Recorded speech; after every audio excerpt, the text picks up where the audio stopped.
कामना करने से कामना की पूर्ति थोड़ी हो जाएगी। उसके लिए तो तप चाहिए, पुण्य चाहिए, भजन चाहिए। लोग जो कहते ना हमारी कामना की पूर्ति, तो आप उतना भजन कीजिए।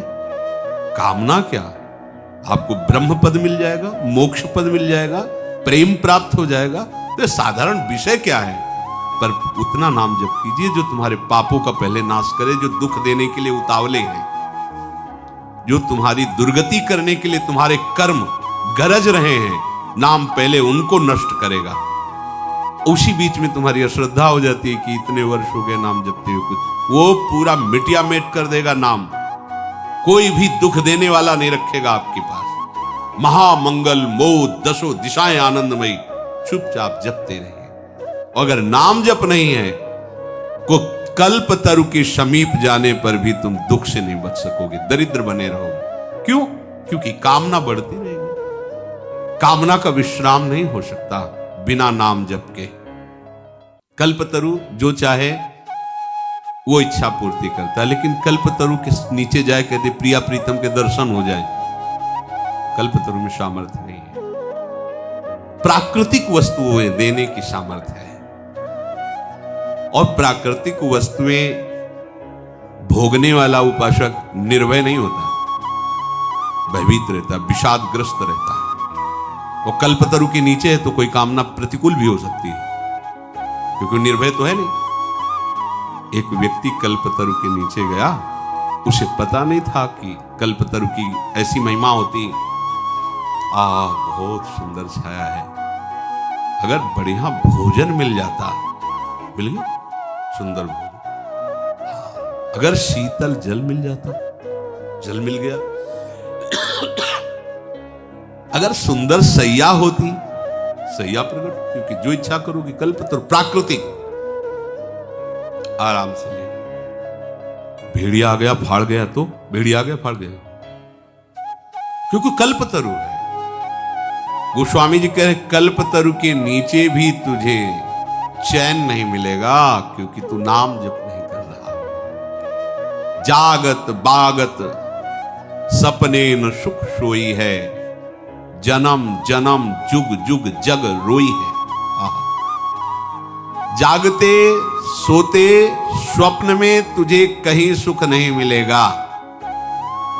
एक दिन एकांतिक में एक प्रश्न कर रहे थे, वृद्ध थे, वो कह रहे थे कि हमारे स्वप्न में पितर आते हैं, हमें बहुत परेशान करते हैं और दुख देते हैं।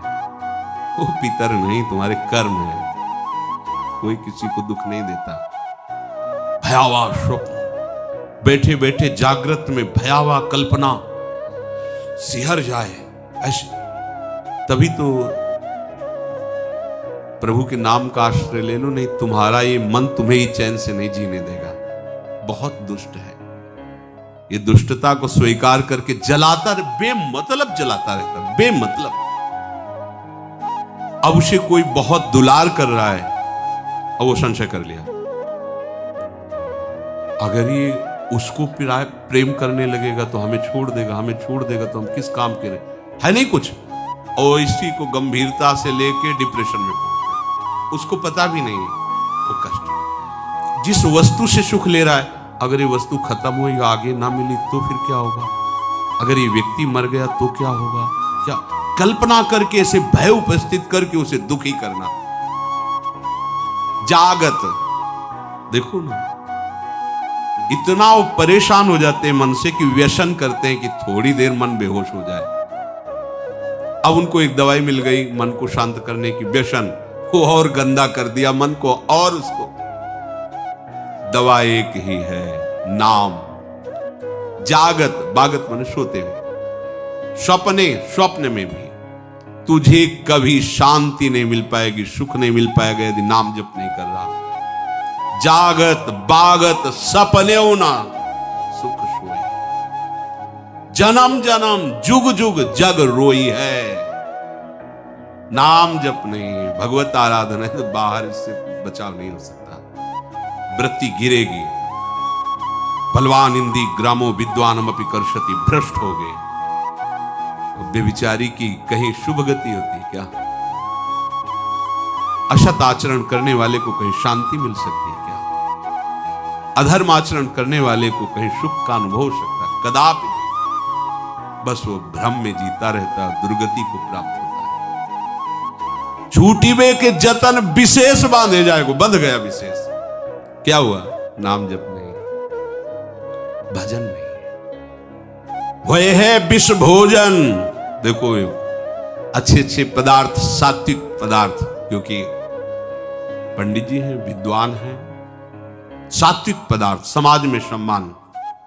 वो सात्विक पदार्थ क्या बन रहा? विष, क्योंकि इतना गिरकर विषय सेवन विषित हो गया। वही है विष भोजन जो सुधा सान खाए। अमृत भी सान के खाओगे तो विष बन जाएगा। और नाम जप कर रहे हो तो कोई विष मिला के देगा तो अमृत हो जाएगा। गरल सुधा रिपु करहि मिताई, गोपद सिंधु अनल शीतलाई। नाम की अपार महिमा। गोस्वामी जी कह रहे हैं कि मुझ दीन को तो तीनों लोकों में और तीनों कालों में एकमात्र नाम का भरोसा है। मैं ऐसे जीवित हूं नाम से जैसे मछली जल से। कैसी स्थिति नाम में है गोस्वामी जी की, अपनी स्थिति बता रहे हैं। जैसे जल मीन को अगर मछली को जल से हटा दे तो मर जाएगी, ऐसे गोस्वामी जी के मेरा जीना, मेरा जीवन नाम में है। ये जीवन आधार, राम नाम तुलसी को जीवन आधार रे। तुलसी तिलोक तिहु काल तो से दीन को, राम नाम ही की गति जैसे जल मीन को। ये है नाम का स्वाद। अगर नाम नहीं तो ध्यान रखना, छूटिबे के जतन विशेष बांधे जाओ। तो जो मन को वश में करने के लिए तीसरी बात कही गई वो नाम जप। नाम जप में दो बातें ध्यान रखनी है। एक तो जब हम जप कर रहे हैं तो जल्दीबाजी नहीं होना चाहिए कि आप उसे देख ही नहीं पाए। अब हम बोल रहे हैं राधा, राधा, रा बड़ा की मात्रा, धा बड़ा की मात्रा, राधा, राधा, राधा। आप देखना रोमांच होने लगेगा, आपको रोना आने लगेगा। अदर अदर अदर अदर थोड़ा टिके भाग जाएगा मन। अब राधा राधा जिब्या बोल रहे लेकिन मन नहीं पकड़ रहा। अच्छा है, उसमें भी मंगल होगा, घबराना नहीं है। पर इसको वश में करने के लिए है ये जो उपाय बताया जा रहा है। नाम को लंबा खींचिए। इसमें लिखा हुआ है यद्यपि आपकी संख्या कम होगी पर लाभ बहुत अधिक होगा।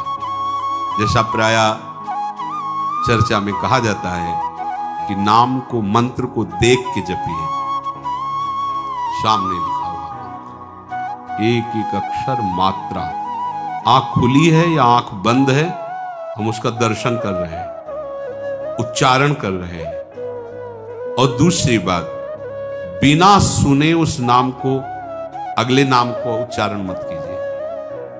पहले देखिए और फिर सुनिए। ये नाम जब आपके मन को बस, यद्यपि मन नहीं लगेगा, पहली बात है, भागेगा। ऐसे मन तो स्वीकार कर लेगा जपना। माला कितनी गुड़िया आगे निकल गई वो पता नहीं, नाम से कितनी खाली चली। किसी किसी का तो ऐसा माला चल, ऐसे ऐसे ऐसे, ऐसे माला, तो हमें लगता है माला से भगवत प्राप्ति होगी क्या। जल्दी जल्दी जल्दी, मतलब वो गुड़िया सकिलती चली जा रही है, 15 मिनट में 10 माला। हमें ऐसे जप की तरफ नहीं बढ़ना। अगर हम 15 मिनट में एक माला जप पाए तो बहुत बढ़िया रहा। पर एक माला का एक नाम भी, एक मंत्र भी बिना देखे बिना सुने नहीं गया। आप देखना इसका लाभ। इसमें मन टिकेगा नहीं, भगाएगा आपको, पर आप बार बार प्रयास, इसी का नाम अभ्यास है, जो भगवान कह रहे अभ्यासेन। अभ्यास इसी को कहते हैं। एक बार आप अभ्यास में उतरिए, फिर ये अभ्यास ऐसा हो जाता है कि जैसे बहुत शोरगुल है तो हम जप नहीं रहे, हमारे सामने वो नाम विराजमान है। आपने नाम को पकड़ा, नाम ने आपको पकड़ लिया। और सामने ही नहीं, जिधर भावना करो उधर नाम विराजमान। छाती में देखो तो नाम विराजमान, आज्ञा चक्र पे देखो तो नाम विराजमान, बाहर दृष्टि गई तो नाम, किसी से बात कर रहे तो मुख में नाम विराजमान, जिधर दृष्टि जा रही नाम ही नाम, नाम ही नाम। अरे चमत्कार प्रकट हो जाता है। ये केवल कहने की बात है, अब अभ्यास में तो लाइए, पर आएगा ये इसी में। राधा राधा राधा। हमको कोई संख्या से मतलब है क्या? ये संख्या नवीन साधक को इसलिए कही जाती है, जो महापुरुष जन कहते कि वैसे ही मन नहीं लगता, प्रमादी होता है, तो कम से कम 16 माला तो तुम नियम ले लो, 21 माला ले लो, इतना ले लो। ये नियम इसलिए कि आपका अभ्यास बने। पर खास जोरदार बात जो मन को वश में करने की है, वो गिनती से नहीं है। मन गिनती से वश में नहीं होता। समय काटता रहता, माला पूरा हुआ रख दिया और बस प्रपंच में घूमता रहता है। और आप देखो कह के राधा, ऐसे अंदर राधा, जितना लंबा खींचोगे मन को भागने का अवसर नहीं मिलेगा। देख लेना, ये अनुभव की बात कह रहा हूं।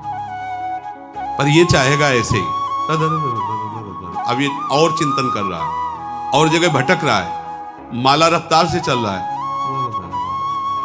किसी से बात भी कर रहे हैं, फोन भी चल रहा है, नाम कैसे चल रहा है पता नहीं। नाम मन को वश में निश्चित कर देता है। पर ये दो बातें, कोई भी नाम जल्दीबाजी से नहीं जाना चाहिए। दर्शन, श्रवण और लंबा उसका उच्चारण, आराम से। कोई जल्दीबाजी थोड़ी, कार्य करते हुए या कार्य से विश्राम लेकर, जैसी भी स्थिति में अच्छे से अब देखो तो करके देखो, पर मन नहीं लगेगा इसमें। पर यही मन को मारेगा, और मन को जो जिद्दी स्वभाव है ना, उससे भी ज्यादा जिद्दी नाम है। अरे सबके मन का अधिष्ठात्र जो मनमोहन है, जब उसको घसीट के सामने कर देता है तो औरों की तो बात ही क्या है। मनमोहन को सामने खड़ा कर देता है। कैसा नाम है। चौथी बात, जिस नाम का उच्चारण किया जाए उसको मन की निगरानी में लाने की जरूरत है। मन की आंखों से उसे देखना, मन की आंखों से उस पर नजर रखना। मन की आंखों से नजर चूक गई तो वो नाम कितने निकल गए आपको पता नहीं चलेगा। कभी कभी जैसे उपासकों के द्वारा चर्चा करने पर पता चलता है कि चतुरासी जी के कई पद कब निकल गए हमें खुद पता नहीं। इसका मतलब वो मन की निगरानी नहीं हुई उस पद में, नहीं तो एक पंक्ति भी बिना स्पर्श किए नहीं जाएगी। पर यह अभ्यास से, जड़मत होत सुजान, करत करत अभ्यास के जड़मत होत सुजान, रस्सी आवत जात ही सिल पर होत निशान। तो पत्थर से ज्यादा पत्थर बुद्धि हमारी थोड़ी है। नाम का निशान तो बन ही जाएगा उसमें बार बार जब हम, यदि ऐसे मन ना लगे कि मन निगरानी नहीं कर पा रहा है, तो मंत्र तो उच्चारण नहीं कर सकते लेकिन नाम उच्चारण कर सकते हैं। जब आप देखें कि मन भाग रहा है, निगरानी नहीं कर पा रहा नाम की, तो फिर ऐसे जैसे उच्चारण करके राधा राधा, मंत्र उच्चारण नहीं कर सकते। मंत्र तो ओठ बंद करके, तो हमें पहले मन को घसीटना है। अगर मंत्र कम जप हो रहा है तो चलेगा, नाम जप के द्वारा पहले मन को घसीटिए, मन को एकाग्र कीजिए, मन को निर्विषय कीजिए। मंत्राकार वृत्ति तो स्वयं हो जाएगी, आप देख लेना। अब सीधे मंत्र में मन लगाने की चेष्टा करें, लग नहीं रहा है और उसका उच्चारण कर नहीं सकते, तो फिर आप छोड़ देंगे। छोड़ो, आ जाओ नाम राधा, अगर इतने से भी काबू नहीं हो तो मंजीरा उठा लो, रख दो। राधा वल्लभ श्री हरिवंश श्री वृंदावन श्री वंचन 1 घंटा भनभना दो एकदम, जैसे भौरा नहीं, राधा वल्लभ श्री हरिवंश, राधा, कुछ और न सुनाई दे और न दिखाई दे, एकांत राधा वल्लभ, सब ठीक हो जाएगा। मान लो यही किया है, जो खाया है वो आपको बता रहे हैं। ऐसा नहीं कि जन्म से ही मन तदाकार हो जाता है किसी का, ऐसे नहीं हो जाता है। 8:15-9 बजे आश्रम में जाके लेट गए, बैठ गए गुरुजी की समाधि के पीछे एकांत बिल्व वृक्ष, शुरू कर। जो उस समय 11-12 बजे रात तक जाके लेटे, थोड़ी देर लेटे, फिर स्नान कर। ऐसी लगन थोड़ी लगी थी। सुबह 4 बजे रामायण प्रारंभ की, अयोध्या कांड पूरा करके, बाल कांड, अयोध्या कांड, ये बड़े कांड है, पूरा करके ही उठे। एक लगन, कैसे भगवत प्राप्ति, कैसे निरंतर भगवत चिंतन बने। चौथी बात,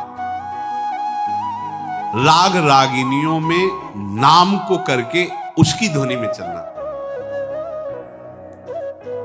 रजोगुणी मन विषयों की तरफ जाता है, उसे सात्विक बात सुहाती नहीं है, रजोगुणी सुहाती है। तो जैसे सांप के जहर को नष्ट करने के लिए जहर का इंजेक्शन लगाया जाता है, ऐसे चतुर सुजान महापुरुष कर किसी ध्वनि में इसको फंसा लो, जो तुम्हें ध्वनि प्रिय लगे, उसे राधा राधा राधा बस गुनगुन। आप देखना, अगर मन पसंद ध्वनि है तो आप छोड़ना चाहो तो भी नहीं छोड़ेगा, वो गुनगुना। कई बार ऐसा देखा गया है कि कोई ऐसी, तो कई कई घंटे वही बात अपने आप, वही बार बार। एक उपाय ये भी है, जो आपको ध्वनि प्रिय लगे, जैसे आपको प्रिय लगे, नाम को ऐसे गुनगुनाना शुरू कर, पकड़ाओ मन को, ये पकड़ लेगा। ऐसा है, ये कई बार देखा है। कोई जैसे ऐसी बहुत प्रिय ध्वनि लगी और 2-4 बार आप गुनगुना लिए तो मन उसे पकड़ लेता है और फिर गुनगुनाने लगता है, बार बार उसी को दोहरा, कोई चौपाई, कोई श्लोक, कोई बात, बार बार पुनरावृत्ति उसी की करता है। अगली बात, आराध्य देव के छवि को समीप रखना। हमने देखा है भक्तों को कैसे गले में जैसे धारण किए, ऐसे ऊपर से देखते हैं, मतलब क्या है, कोई मानो जैसे कोई समय देख रहा हो, ऐसे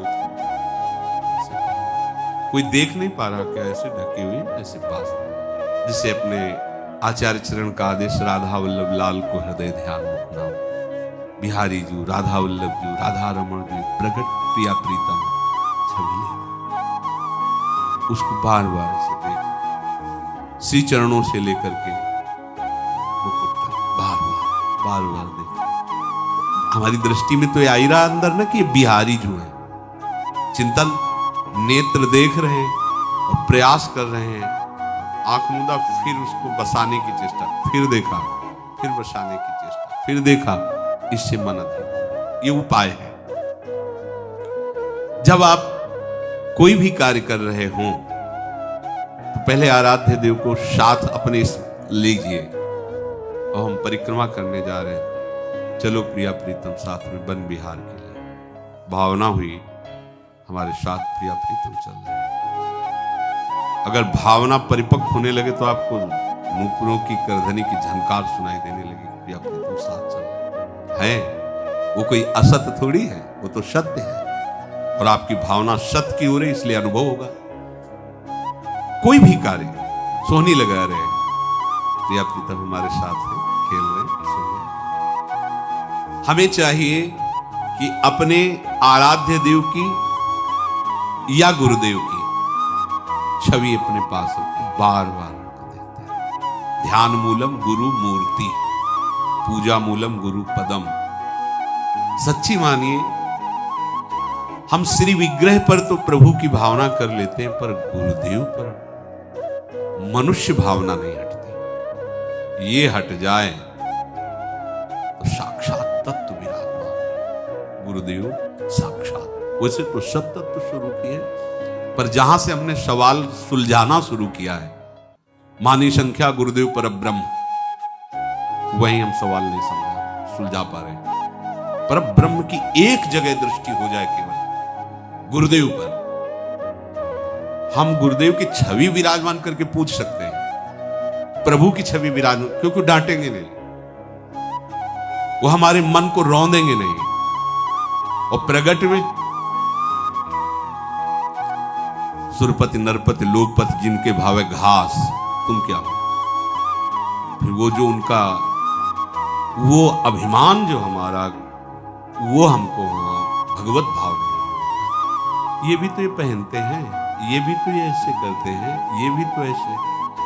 हमारी दृष्टि एक पार्थिव दृष्टि रहती, भागवतिक दृष्टि नहीं हो पाती। हम गुरु को बहुत से बहुत साधन मानते हैं, साध्य भाव नहीं मान पाते। गुरु भाई मंत्र दे दिए, उससे भगवत प्राप्ति होती है, तो बस ठीक है, मंत्र ले लिया, भजन करेंगे, उसमें एक साधन या बहुत से बहुत एक अच्छा साधक, अच्छा साधक।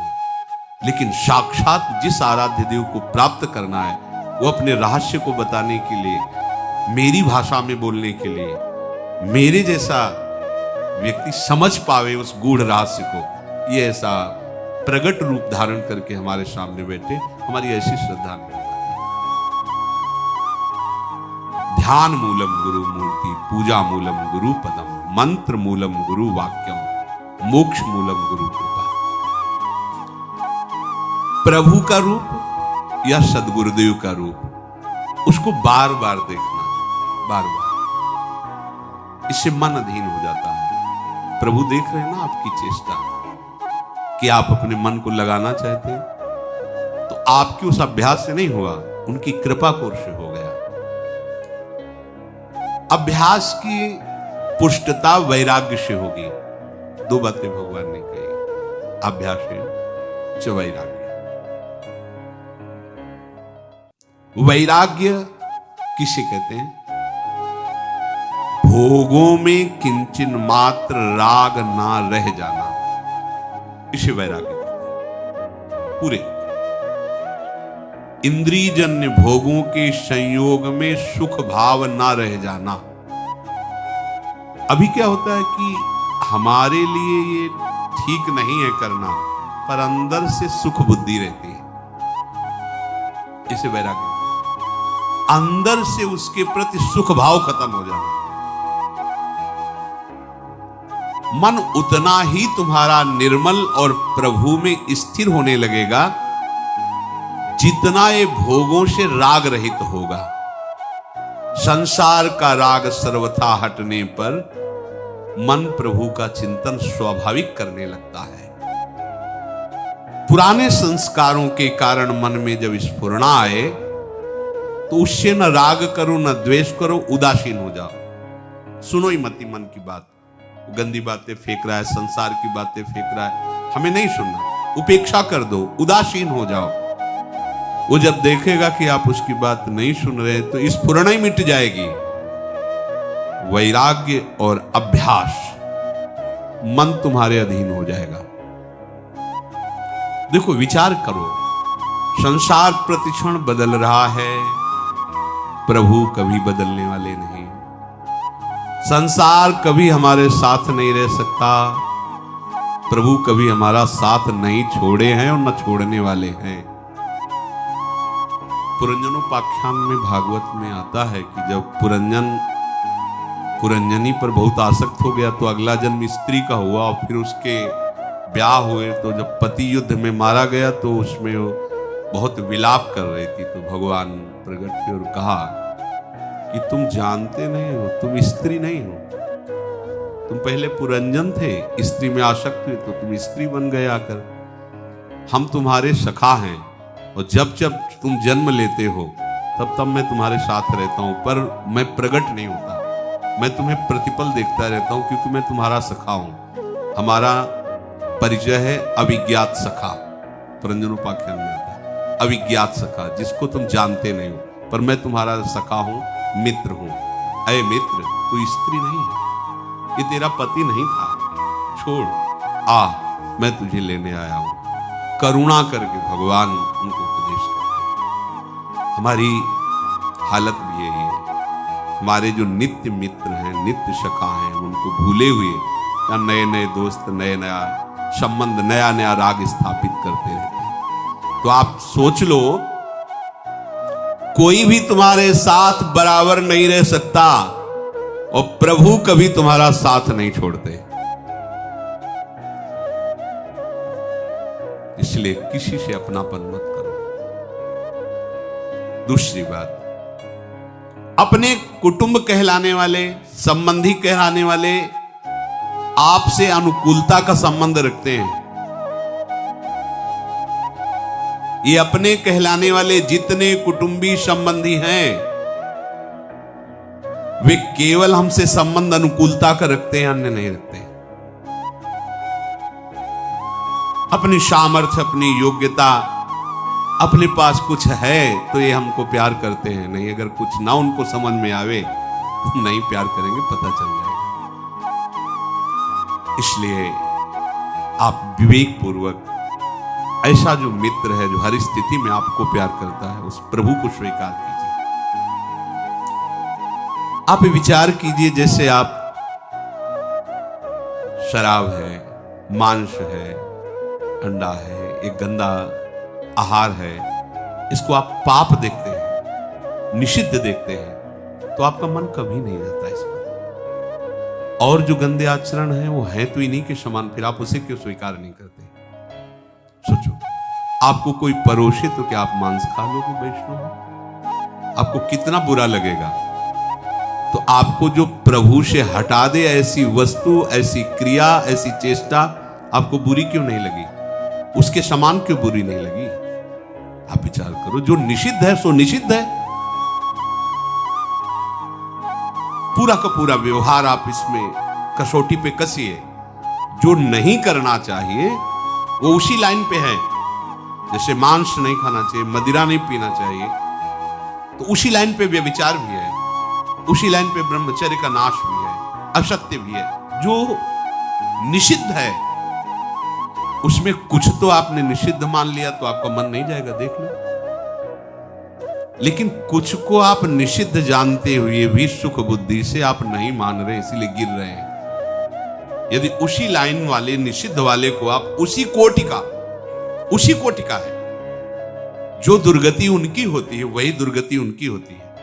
जो निषिद्ध आचरण है खोल खोल के कहां तक बतावे, पूरा प्रपंच इसी का नाम है। जो भागवतिक सिद्धांत के विरुद्ध हमें ले जाए वो निषिद्ध ही है। तो क्या अपने लोग देख पाते हैं निषिद्ध है? क्या उसे ऐसा मानते हैं? अगर ऐसा मानते तो हम अपना नाश क्यों करते? ये विचार करो, तो तुमसे जो असाधन हो रहे वो छूट जाएंगे। जैसे कोई हमको कितनी भी मित्रता के दबाव में आकर शराब नहीं पिला सकता, मांस नहीं खवा सकता, ऐसे ही कोई कितना भी मित्र हमसे गंदे आचरण नहीं करा सकता, प्रभु का स्मरण नहीं छुड़ा सकता। ये कब हो सकता है? जब उनको आप उसी बुराई को उसी बराबर लेवल से देखिए। पर हम कुछ को तो देखते हैं कि बुरा है, हमें नहीं करना। कुछ को बुरा जानते भी हैं, हल्का सा मानते भी हैं, पर अंदर से सुख बुद्धि करके उसमें हम रमण करते हैं। चाहे स्वयं से चेष्टा हो, चाहे दूसरे के संग से चेष्टा हो। कई ऐसी बुराइयां हैं जिनको हम उस तरह से उस पंक्ति में नहीं रख पा रहे हैं। यही हमारे मन की मलिनता का स्वरूप होता है। साधन करने पर भी मन जो वश में नहीं हो रहा, तो ये जो निषिद्ध हैं उनको हम उस कोट से नहीं देख पा रहे।